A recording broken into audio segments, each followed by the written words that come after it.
Berarti mulai hari ini diprogram. Kalau bos misu-misuin saya, ngamuin saya, berarti bos ini kepingin gaji saya naik. Nggak ada, semua itu sama. Warna tidak membedakan, agama tidak membedakan. Yang membedakan manusia lebih pangkat dari yang lain adalah ketika dia lebih bermanfaat.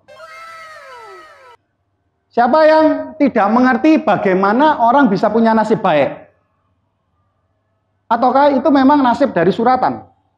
Saya hari ini akan berbagi gimana nasib Anda bisa jadi lebih baik. Tadi sudah dikasih tahu caranya lebih baik. Kemudian, pikiran.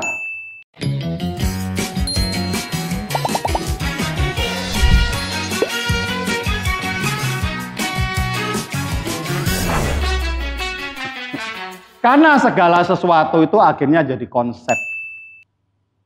Sayangnya kita ini hidup di satu negara yang tidak menganggap konsep ini penting. Karena tanpa kita sadarin apapun yang kita terima dan diyakinin itu benar. Contoh, siapa yang pernah dibesarkan dengan gaya seperti jadi orang jangan jadi orang kaya ya, karena orang kaya itu jahat. Kalau kamu jadi orang kaya, kamu berarti jahat. Ada? Pernah dengar itu? Karena mungkin kenapa? Mungkin konsep di pikiran orang tua kalian, orang tua para subscriber ini, dimundurin lagi, dia dulu pernah disakitin sama orang kaya, pernah ditindas sama orang kaya, maka itu dibenci lihat orang kaya. Karena saking bencinya, setiap kali kalau lewat perumahan yang bagus begini loh, bajingan-bajingan ini, lama-lama kamu mulai nggak ngerti apa-apa. Ketok rumah api, otakmu ngomong, bajingan. Karena kita dilahirkan diciptakan oleh Tuhan yang luar biasa. Ini jadi manusia yang luar biasa. Anda menolak, saya nggak mau jadi bajingan. Maka itu kamu nggak bisa kaya. Karena kaya itu bajingan di otakmu. What? Jadi hati-hati. Hati-hati bahwa apa yang kamu ucapkan anakmu dengar. Biarpun dia belum bisa ngomong, dia ngerekam terus. Maka itu kadang-kadang anaknya itu diajarin kerja dengan cara luar biasa pun nggak mau. Karena bapaknya, ibunya sering ngomel orang kaya bajingan, punya rumah gedongan itu bangsat dan semuanya. Benar nggak? Karena mungkin uangnya dimakan.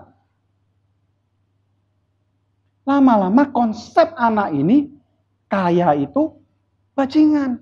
Karena Anda pribadi luar biasa, Anda nggak mau jadi bajingan. Makanya kerjanya males-males, nggak mau punya ambisi, nggak kepingin bayarannya naik. Ini ayolah gak apa-apa. Sugi mate corona, kiri mate corona.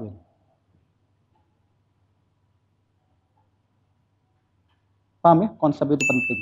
Bagaimana kita bisa menyakiti konsep kalau kita otaknya kurang benar. Kemudian, kalau kita sudah belajar konsep,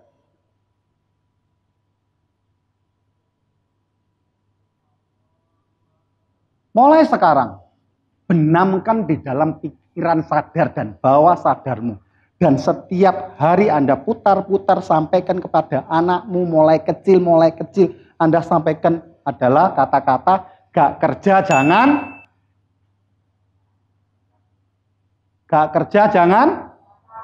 Coba slide-nya diputar.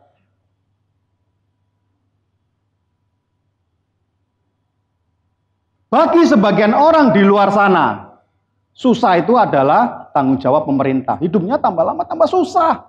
Orang susah melahirkan anak susah, membesarkan orang susah. Nanti anak cucunya tambah susah. Karena saya ini susah, memang ini saya harus urusannya negara. Boleh, enggak apa-apa kalau mau menjadi kelompok mereka. Kalau Anda nggak mau punya anak yang susah, mulai sekarang Anda harus punya konsep gak kerja jangan makan. Jadi supaya kenapa? Besok-besok kalau anak Anda besar, sudah kuliah, diterima orang bekerja, dia bilang capek. Oh ya udah nggak usah kerja, memang tempat kerjamu tukang siksa orang. Kasihan ya, nggak usah kerja, sini aja pulang sama ibu. Biar aja ibu yang berjuang. Ibu kan sayang kamu, ibu edan.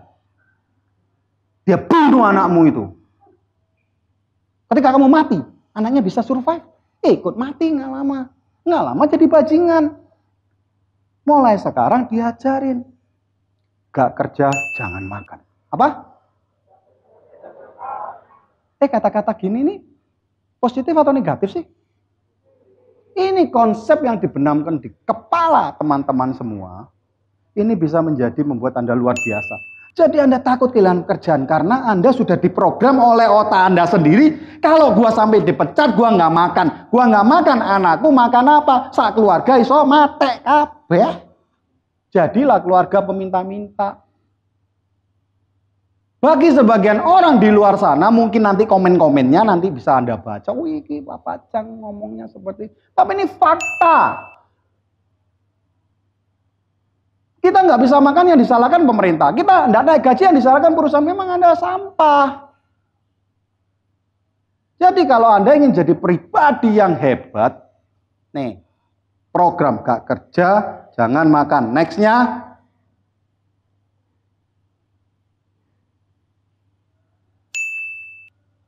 yuk diulangin. Gak kerja, jangan makan, kerja halal. Gak kerja, jangan makan, kerja halal. Ayo, 3 kali aja. 1, 2, 3.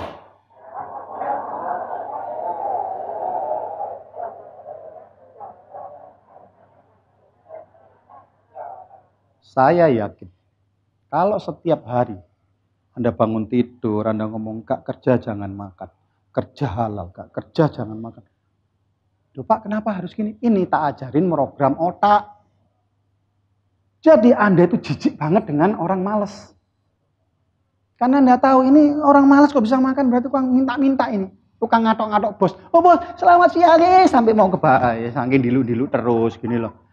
Naik gaji nggak karuan, boyoan yo rematik. Gini terus. Oke Pak. Aduh lama-lama, aduh kerja gak naik ini gugur sampai encok, bener nggak? Mulai sekarang programnya kudu dirubah. Koko Yongki kalau satu hari jadi orang hebat. Apa sih yang saya dapat? Ada. Saya cuma senang menjadi manfaat. Saya itu cuma senang kalau teman-teman itu hebat satu hari. Wah iya ya. Gara-gara kata-kata cuma simple. Gak kerja jangan makan, kerja halal. Saya kerja dengan sangat luar biasa. Berarti makan saya tambah hebat. Dan saya selalu membentengin saya dengan hal-hal yang tidak baik menurut norma orang normal dan hukum. Anda akan jadi hebat. Wow. Ayo lagi-lagi, lebih keras. 1, 2, 3.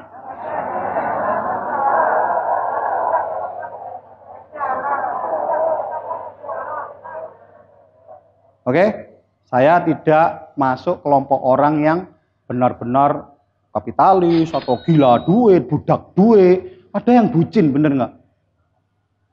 Bucin tahu? Budak cinta. Siapa yang sering lebay? Yaitu bucin, budak cinta, bener nggak? Jangan-jangan saya dianggap kelompok orang yang budak uang, bener nggak? Ya orang yang menganggap orang kerja keras budaknya uang itu ya karena dia nggak mampu kerja keras gitu loh. Jadi sehingga lihat orang kerja keras ini budaknya uang ini. Gila, aku gak mau kumpul. Ya sudah, nah, jangan kumpul. Yang saya kaya sendiri, yang kiri-kiri kon dewe kok. Ya sudah, jangan. Memang kita ditakdirkan dalam sisi yang berbeda. Siapa yang mau hidupnya enak? Siapa yang mau kerja lebih keras? Waduh, gini, tak kasih pertanyaan. Siapa yang ingin masuk surga, angkat tangan? Tapi tahu nggak, jalan masuk surga itu cuma satu. Mati ya sekarang. What? Mau? Oh ya jangan, nanti aja, bener nggak? Wah, koko dulu aja, gitu loh. Nanti kalau enak kirim WA ya. Pak Pacang, enak, ayo, budal, mau engkau aja gitu loh ya. Sih, maksudnya apa? Semua orang ingin hidupnya enak, tapi ngelakoninya nggak mau, bener nggak? Kepingin masuk surga, surga katanya begitu indah, tapi suruh mati, temennya disuruh dulu, bener nggak? Lucu ya?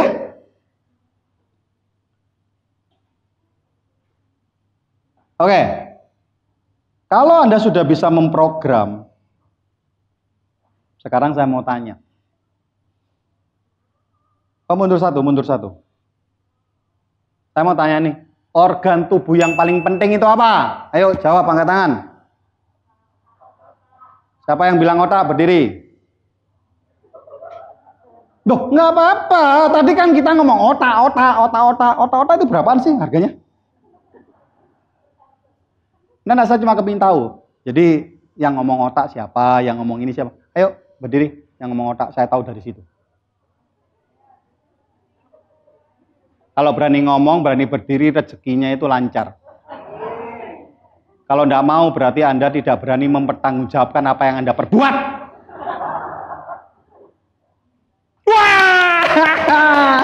Ya kadang-kadang orang kudu diancam-ancam dikit. Sadar. Oke. Organ yang, siapa yang suruh duduk? Oke, kamu otak ya. Oke, saya tanya yang lain. Berarti yang tidak berdiri berarti tidak setuju dengan otak kan? Organ tubuh yang paling penting apa? Berdiri. Oke. Mulut makan otak-otak ya, oke. Terus apa lagi? Yang tidak berdiri apa? Siapa? Tak tunjuk aja. Bapak ngomong apa sih? Hah? Terus sekarang harus? Ya, tak tunjukin aja. Bos, apa bos? Saya mikir. Punya handphone? Telepon teman.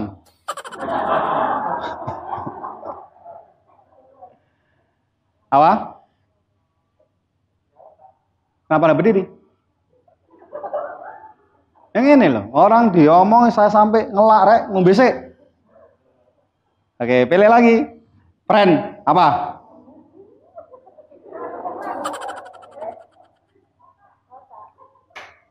Jadi yang tadi sudah punya pikiran otak, cepetan berdiri sebelum tak tunjuk.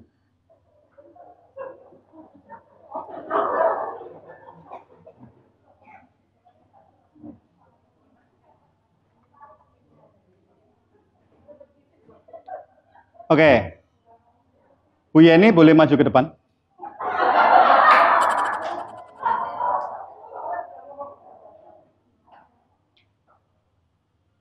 Organ tubuh yang paling penting apa? Oke, jantung sana. Jantung sana. Otak di sini. Mas apa? Hah? Telinga. Telinga sana. Ayo. Ini kira-kira kita bisa bayangnya otaknya di sana, mulutnya di sini, jantungnya di sini.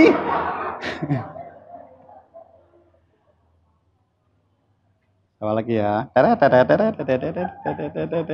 Bu Ina apa? Organ tubuh yang paling penting. Kapokmu bu. Apa bu? Kenapa anda berdiri?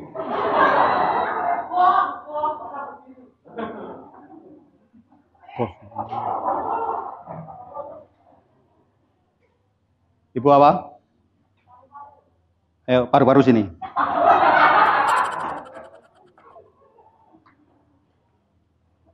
Sudah ya, komplit ya.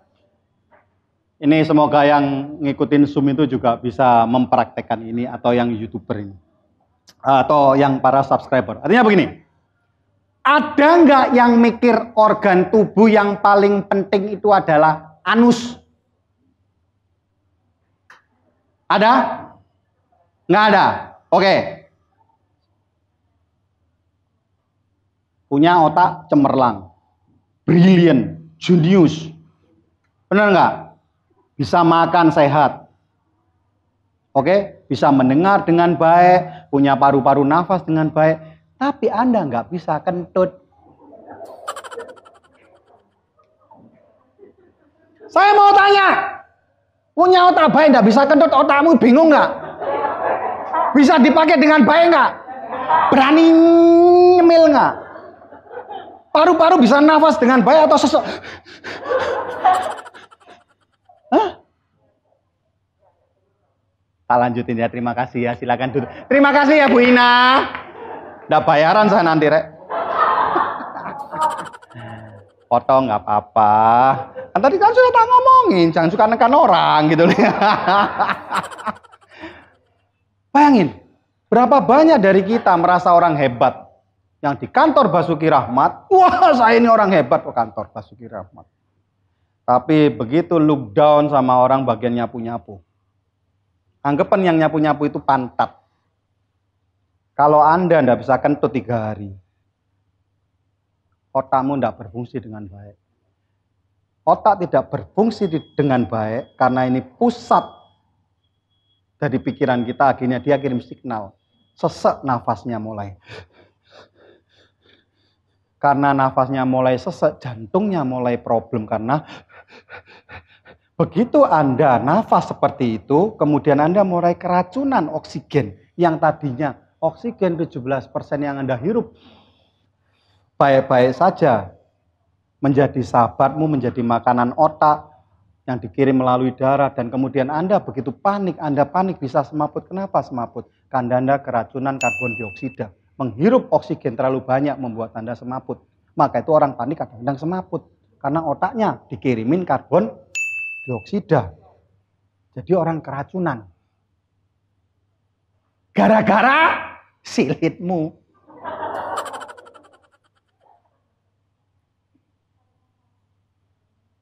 Jadi organ tubuh yang paling penting itu apa? Wabeh. So, kalau kita satu perusahaan jangan pernah meremehkan orang lain. Orang sales, ya, gak ada saya. Siapa yang produksi? Gendeng, kon dapat produk penjualan banyak toh? Terus produksinya tepat waktu. Yang dipisui siapa?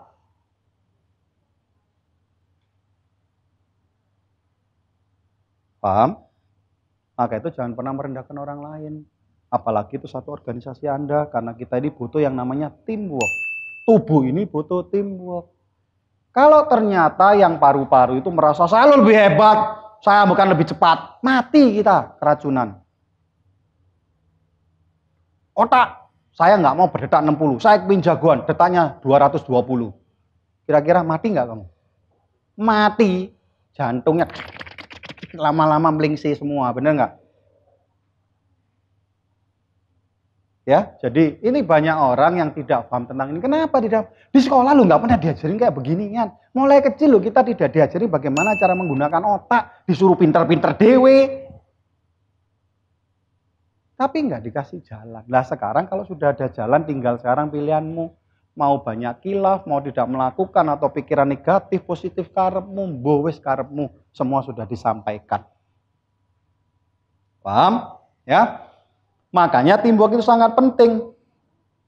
Nih tadi saya sudah kasih bocoran. Kalau kita berbicara, kita ini ngerti teamwork. Orang sehat itu teamwork di dalam tubuhnya kompak. Perusahaan sehat adalah teamworknya kompak. Mulai dari pengadaan. Mulai dari penyimpanan. Mulai produksi. Mulai penjualan. Mulai bagian keuangan, semuanya kompak. Kalau nggak kompak, nih kerja keras salesnya, produksinya bagus, nagihnya melingsi-melingsi. Kadang, loh kamu belum bayar ya? Loh ya apa sih? Dodolan kok lali. Loh kamu dulu tak kasih harga berapa ya? Lupa saya. Sebentar mate perusahaannya. Sama dengan tubuhnya kita. Jadi kalau kita tanya, saya nanti sebentar lagi mau tanya ya. Next, saya mau tanya.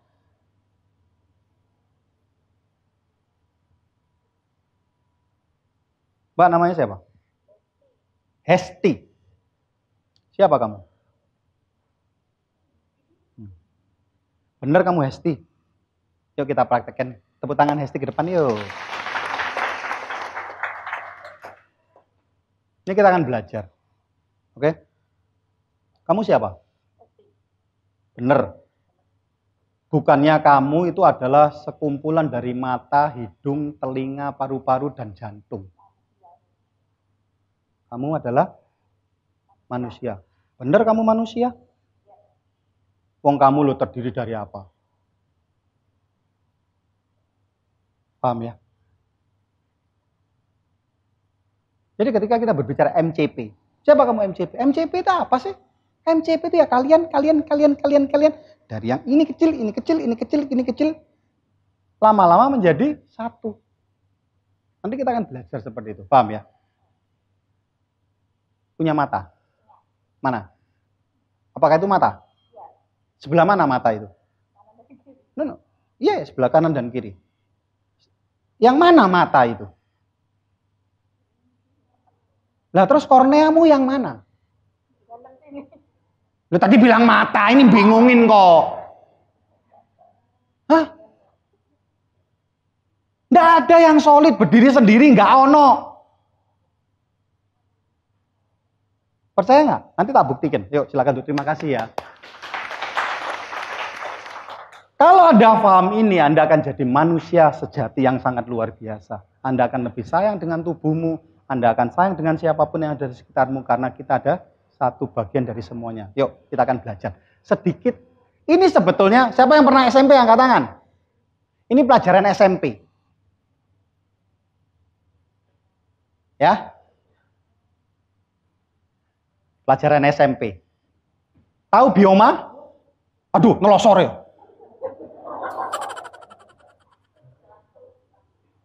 Ngantuk ya? Oke, kita belajar dari sini dulu.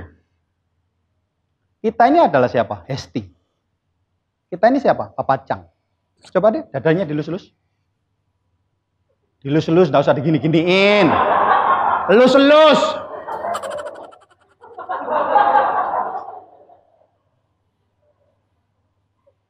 Ya, Papa Chang. Namamu sebut. Papa Chang itu adalah organisme. Kamu kalau ngelus-ngelus gini, Yongki. Yongki. Yongki ini adalah organisme terdiri dari organ mata, telinga, mulut, dada, paru-paru, jantung, usus, liver, kidney. Kidney itu apa ya? Kidney itu apa? Ginjal. Pantesan orang kalau dipegang ceweknya, dipegang cowoknya bisa ginjal-ginjal. Ya, ginjal. Tahu cara ginjal-ginjalin pasangan? Pegang gini. Oke? Kita akan masuk lebih lagi. Tadi saya tanya Esti, matamu di mana? Oke. Itu adalah organ. Matamu sesungguhnya itu kumpulan dari jaringan-jaringan. Benar nggak sih? Ya udah. Jaringan itu apa sih? Kumpulan dari sel-sel. Sel itu apa sih? Kumpulan dari molekul-molekul. Ini pelajarannya sampai sini kalau di sekolah. Tapi sesungguhnya molekul itu apa sih? Kumpulan dari atom-atom. Ini ada lagi sampai saya enggak masuk ke bawah sini. Tambah ruwet nanti, tambah bingung ya. Ini gini.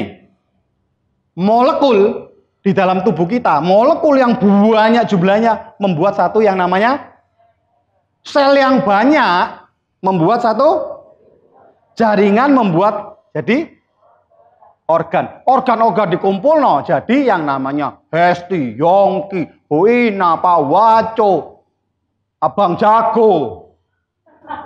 Benar ya? Dan stop di sini. Internal.